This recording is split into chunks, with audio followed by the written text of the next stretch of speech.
Hello! Welcome to my channel, Maris Life in Australia. Ngayon ay Biyernes. Still close ang gym. So, dito na lang ako sa bahay. Kahit konting exercise. So, I got my towel. Then, I got my water. So, ito ang aking exercise bike.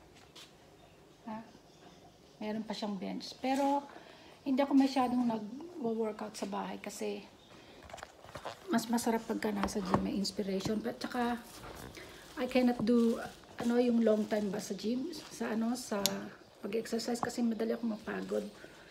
Anyway, here we go. So, set muna natin. Ito. Tapos, pat burn. And then, click start. So, ganun lang. So, see you later. Bye!